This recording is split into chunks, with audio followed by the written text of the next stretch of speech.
မင်္ဂလာပါဗျကျွန်တော်ရဲ့ channel မှာထိုင်းတီထိုနီ view ဟာအပိုင်း1အပိုင်း2ပေါ့နော်ကျွန်တော်ဗီဒီယိုလေးတွေတင်လာတယ်အဲ့ဒီဗီဒီယိုကနေတစ်စစ်ပေါ့နော်တချို့သောလူတွေပေါ့ဒါထိုင်းတီစုအသေးတွေပေါက်ကြတာကိုကျွန်တော်ပြန်တွေ့ရတယ်ပေါ့နော်တချို့တော့လည်းကျွန်တော်ကိုပြန်လည်ပြီးမဟုတ်ပေးတာလည်းရှိတယ်ပေါ့နော်ဘာဖြစ်ဖြစ်အဓိကထီပေါက်တာကိုပဲပေါ့နော်ထီစုအသေးပေါက်တာကိုပဲကျွန်တော်ကဝမ်းသာပါတယ်ကျေးဇူးနဲ့တင်ပါတယ်အဓိကကျွန်တော်ကဒီထိုင်းဒီထိုးနီးပေါ့နော်ဗီဒီယိုတွေတင်တာကအဓိကဘက်6တန်အတွက်ကိုကျွန်တော်ကရည်ရွယ်ပြီးတင်ဆက်တာပေါ့နော်ဒါပေမဲ့တချို့သောမိတ်ဆွေတွေကသူတို့ကြိုက်တဲ့ပုံစံလေးနဲ့ကျွန်တော်ရဲ့ view ဟာနဲ့တွဲပြီးတော့ဒီလိုမျိုးပေါ့နော်ထိုးနေကြတယ်ထင်ပါတယ်အဲ့တော့တချို့သောလူတွေရဲ့ဒီ comment လေးရတယ်ဝမ်းသာအားရစရာပေါ့နော် comment လေးပြန်တွေ့ရတယ်အဲ့တော့ကျွန်တော်ဒီနေ့ဒီဗီဒီယိုလေးမှာကဒီပေါ့နော်တကြံလပေါ့နော်ဒီတကြံလမှာကျွန်တော်နည်းနည်းလေးပြောစရာရှိရပေါ့နော်ဒါထိုင်းတီထိုးတဲ့တူတွေပေါ့အဲ့တော့ကျွန်တော်တို့ဒီထိုင်းတီထိုးတဲ့အခါပေါ့နော်ကျွန်တော်ရှေ့မှာလည်းခဏခဏပြောတယ်ထိုင်းတီထိုးပြီးဆိုရင်ကျွန်တော်တို့ဒီရွှေရောင်စုံထဲမှာပဲကျွန်တော်တို့ထိုးခိုက်ပါတယ်ပြောရရင်ထိုင်းတီကျွန်တော်တို့လက်မှတ်ပေါ်မှာကနန်း6လို့ရှိတယ်နံပါတ်6လို့ရှိတယ်အဲ့ဒီနံပါတ်6လို့စလုံးကိုပေါင်းကြည့်ပေါင်းလိုက်လို့21ကနေ41အတွင်းပေါ့နော်အဲ့ဒီအတွင်းဖြစ်ရမယ်အဲ့ဒီအတွင်းဒီဒါရွှေရောင်စုံဖြစ်တယ်ပြောရရင်ဒီရွှေရောင်စုံထဲမှာပဲဒီခနန်းတွေကိုဝင်အောင်ထိုးခိုက်တာပါဘာလို့ပြောလဲဆိုတော့ကျွန်တော်ပြီးခဲ့တဲ့နှစ်ကပေါ့နော် data တွေအချက်လက်တွေရောဆက်ရဲ့နေရမှာအရာတွေရောပေါ့နော်အကုန်လုံးလေးလာတွေးရှိချက်အရာဒီရွှေရောင်စုံထဲမှာကဒီဖြစ်နိုင်ကြီးကအားအမောင်းလို့ဖြစ်တာပေါ့နော်အဲကြောင့်လည်းကျွန်တော်ရှေ့မှာလည်းဗီဒီယိုတော့ကျွန်တော်တင်ပြီးသွားပြီအဲ့ဒီတော့ဒီလကိုပြောရရင်ဒီလကကျွန်တော်တို့ဟိုပါပေါ့တကြံလပေါ့နော်တကြံလဖြစ်တဲ့အတွက်ကျွန်တော်တို့ဒီထိုင်းမှာရောဒါကျွန်တော်မြန်မာနိုင်ငံမှာတော့ဒါနှစ်ကူးပေါ့နော်ဒါနှစ်သက်ကူးတဲ့အချိန်နောက်ပြီးတော့တစ်ခုရှိတယ်ဗျကျွန်တော်တို့ဒီအခါတကြံမှာတော်တော်များများတချို့ပေါ့နော်ကျွန်တော်တို့လည်းဒါအမြဲတမ်းလှုပ်ဆောင်နေရှိတယ်ကျွန်တော်တို့မှာဒီတကြံရောက်ပြီဆိုရင်စက်ပစ္စည်းကြီးပါကျွန်တော်တို့တန်ရှင်းလုပ်ရတယ်လေနောက်နှစ်ကိုဘလို့နောက်နှစ်မတိုင်ခင်ပေါ့နော်ဒီတကြံကာလအတွင်းမှာပဲစက်ပစ္စည်းဟောင်းနေတဲ့စက်ပစ္စည်းလွတ်ပစ်တာလို့တချို့ကောင်းနေတဲ့ဟာတွေပြန်ပြီးတော့ပြုပြင်တန်ရှင်းရေးပြန်လုပ်ရတာပေါ့နော်အဲ့တော့ထိုင်းမှာလည်းအတူတူပဲအဲ့တော့ဒီတန်ရှင်းလုပ်တဲ့ကိစ္စကခဏဖယ်လိုက်အဲ့တော့ကျွန်တော်အဓိကပြောချင်တာကထိုင်းထီဆက်ပေါ့နော်အဲ့တော့ထိုင်းထီဆက်မှာလည်းဒီလိုမျိုးပဲဒီလိုမျိုးတန်ရှင်းတွေလုံနိုင်တဲ့အနေအထားကြီးရှိတယ်ဒါဒီတကြံကာလအတွင်းပေါ့နော်ကျန်တဲ့လတွေတော့ကျွန်တော်မပြောဒီတကြံလကကမောက်ကမဖြစ်တဲ့ဒါလဖြစ်တယ်ပေါ့နော်သူတို့စက်တွေပါတန်ရှင်းလဲလုပ်မယ်ဖုံတုပ်စီထဲပေါ့နော်ဒါအမျိုးမျိုးပေါ့သူဒီလိုမျိုးတွေလုံနိုင်တယ်စက်ကိုသူတို့ပေါ့ပရိပ်ဖြန်းတာလို့ဒီလိုမျိုးပေါ့နော်နောက်နှစ်အတွက်ပေါ့နော်ကံကောင်းကြီးတွေပိုင်းညာဖို့အဲ့လိုမျိုးတွေပြုလုပ်တတ်တဲ့အနေအထားဖြစ်တဲ့အတွက်မို့ကျွန်တော်တို့ဒီလကြီ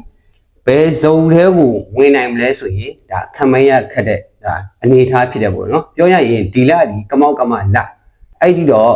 ကမောက်ကမလဖြစ်တဲ့အတွက်မို့ဒီတကြံလောက်ကိုပေါ့နော်ထိုင်းထီကိုဒါ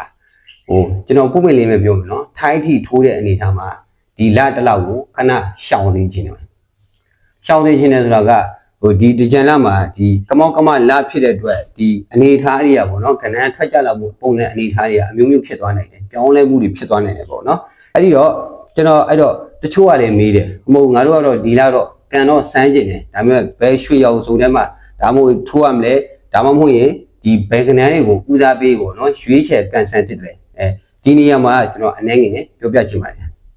အဲ့ဒီတော့ကျွန်တော်ဒီပုံမှန်အားဖြစ်တော့ရွှေရောင်စုံထဲမှာကျွန်တော်ကန်ဆန်းလေးရှိရပါတော့ဒီကနန်း6လုံးထိုက်ထိလက်မဲ့ရဲ့ကနန်း6လုံးစလုံးကိုပေါင်းပြီးရတယ်ကျွန်တော်ပေါင်းလိုက်ရမယ်ဆိုရင်ဒီ21 41အတွင်းမှာပဲကျွန်တော်ဒီအကုန်လုံးပေါ့နော်ဒီထဲမှာပဲကန်ဆန်းစီနေပြောရမယ်ဆိုရင်ဒီရွှေရောင်စုံမှာပဲကန်ဆန်းလို့ပဲကျွန်တော်တော်တော်များများပြောလို့ရှိရပါတော့အကုန်လုံးကလေဒီစုံထဲမှာပဲပြောလို့ရှိတယ်ဘာကြောင့်လဲဆိုရင်ကျွန်တော်တို့ပြီးခဲ့တဲ့2025ရဲ့ data အချက်လက်တွေစုစည်းပြီးမှဒါကျွန်တော်ပြင်လဲတွေ့ရှိတဲ့အနေအထားကိုပြောပြခြင်းဖြစ်တယ်လက်ရှိ2026မှာလည်းဒါဒီပုံစံတိုင်းဖြစ်တယ်ပေါ့နော်ကျွန်တော်ပုံမှန်တစ်ချက်ပြမယ်မေးလို့တစ်ချက်ကြည့်ပါအဲ့တော့2026 2ရက်နေ့တလ2026မှာထွက်သွားတာက839936ပေါ့နော်ကျွန်တော်ဘက်6တန်းကိုပြောတာနော်နှလုံး3လုံးတွေကျွန်တော်မပြောဘက်6တန်းကနန်း6လို့ဆိုပြောတာအဲ့တော့839936ပေါင်းလိုက်ရင်31ပါ31လို့ပြောလိုက်တာ ਨੇ ကျွန်တော်တို့ဒီရွှေရောင်စုံထဲမှာဖြစ်နေတယ်โอเคဒါဆိုရင် 18ရက်နေ့2လ2026မှာရောဘယ်စုံတဲ့ကိုကြာရောက်လဲဆိုရင်ကျွန်တော်တို့8ခွန်8 9ခွန်2ပါပေါင်းလိုက်ရင်41ရောက်ပါတယ်ဒါဆိုရင်ကျွန်တော်တို့ဒီရွှေရောင်စုံထဲမှာပဲရှိနေတယ်ဒါမှန်ကန်သေးတယ်နောက်တစ်လကျွန်တော်ထပ်ကြည့်မယ်တရက်2လ2026ပေါ့နော်တရက်2လ2026မှာလေ1ခွန်4 6နှစ်9ဆိုပြီးတော့ဒါထွက်ကြလာတယ်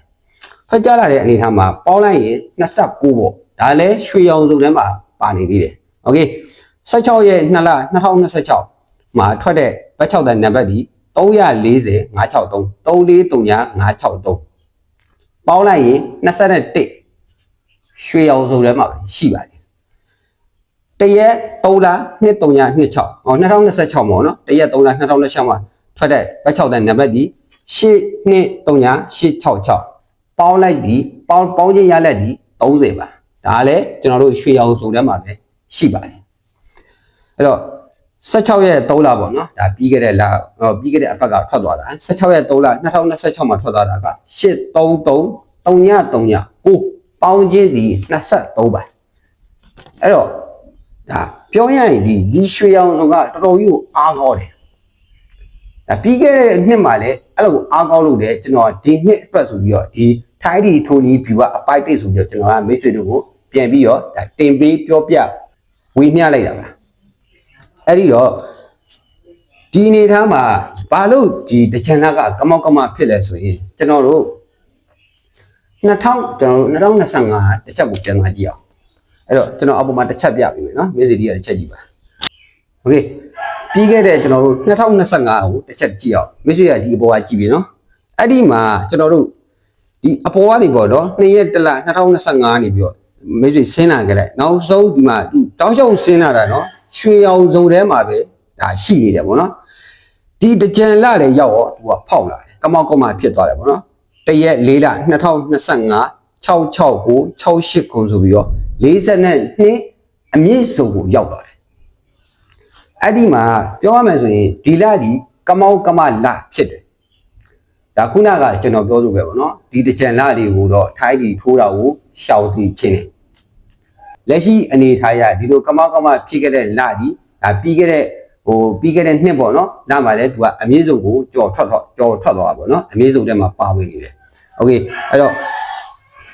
ဒီအမြင့်စုံမှာပါဝင်တယ်ဟုတ်ပြီငါတို့တော့ဇုံအနေနဲ့မထိုးတော့ဘူးကွာဇုံအနေနဲ့ဒါမကန်ဆန်းတော့ထီတော့ထိုးကျင်တယ်ဒါပေမဲ့တခြားသောဒီကနန်းနံပါတ်ပေါ့နော်ဒီတကြံလအတွင်းလေးမှာဘယ်ကနန်းတွေဘယ်နံပါတ်တွေအကြအများလဲပြောပြပါဆိုရင်တော့ဒါကျွန်တော်တွေးရှိထားတဲ့အရာလေးကိုကျွန်တော်ပြောပြပေးပါမယ်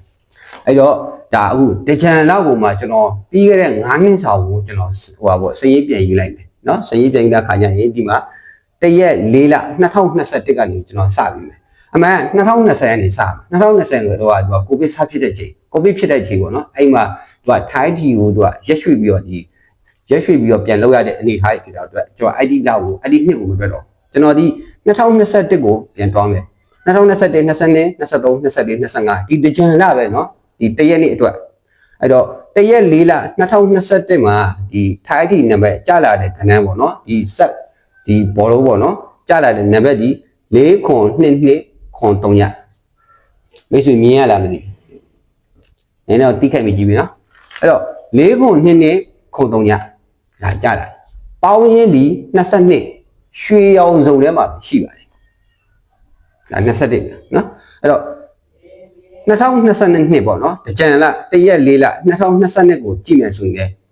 6ခွန်3ရ618ပေါ့နော်ဒီနံပါတ်ကြလာတယ်ဘတ်6တန်เนาะကျွန်တော်အခုပြောနေတာဘတ်6တန်2022ရဲ့ဘတ်6တန်နံပါတ်ဒီ6ခွန်3ရ618ပေါင်းလိုက်ရင်31ရွှေရောင်စုံထဲမှာရှိပါတယ်โอเคအဲ့တော့နောက်တစ်ခုတွားကြည့်အောင်23ရ232023အတွက်ကြားလာတဲ့နံပါတ်ဒီဘတ်6တန်း308ခွန်930ခွန်ပေါင်းချင်း31ဒါရွှေရောင်စုံထဲမှာပဲအဲ့တော့တရက်4လ2024မှာကြားလာတဲ့ဒီထိုင်းဒီနံပါတ်ဘတ်6တန်းဒီ833481ဖြစ်ပါတယ်ပေါင်းချင်းအနေနဲ့ပြောရင်24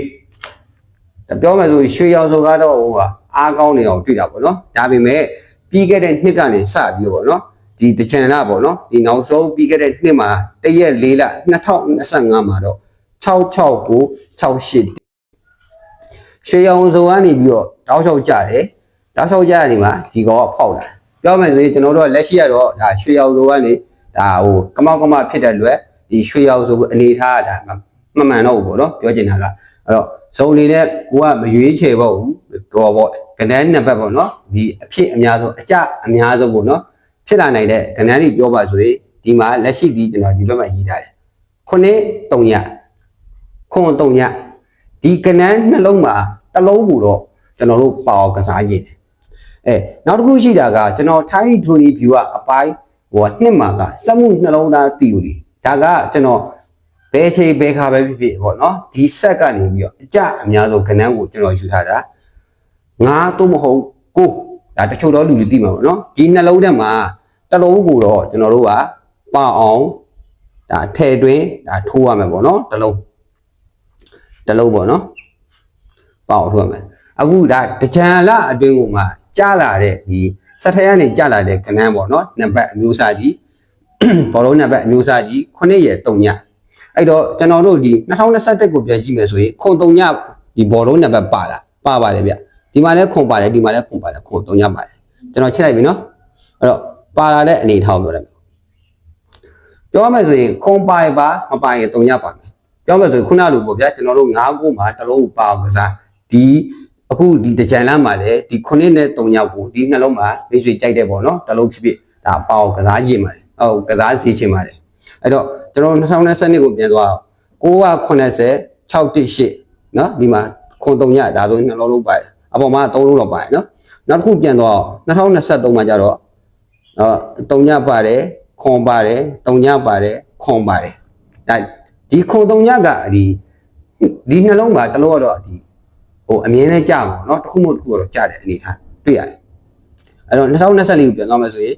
83ည3481ဒီမှာ3ညပါလာပြီနောက်ဆုံးနှစ်2025ကိုပြန်ကြည့်မယ်ဆိုရင်ခုနှစ်တစ်လုံးပါလာပြီဒါကတော့ကိုကပေါ့နော်ထိုင်းဒီကိုမချောက်ဘူးထိုင်းဒီစုံအနေနဲ့ပေါ့ကိုကမရွေးချယ်တော့ဘူးဆိုရင်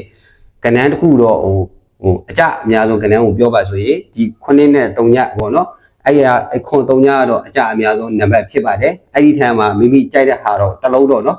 ပေါ့အောင်ဒါကစားလို့ရတယ်ပေါ့နော်ကစားရှင်နေတယ်အဲ့တော့ဟိုကဏ္ဍကတော့ဒီထိုင်းဒီနံပါတ်ဘက်6ညကဏ္ဍကတော့6လုံးပါအဲ့6လုံးမှာမှကျွန်တော်တို့ဒီနှလုံးထဲကတစ်လုံးယူမယ်ပေါ့နော်ကျွန်တော်တို့ဒီမှာ80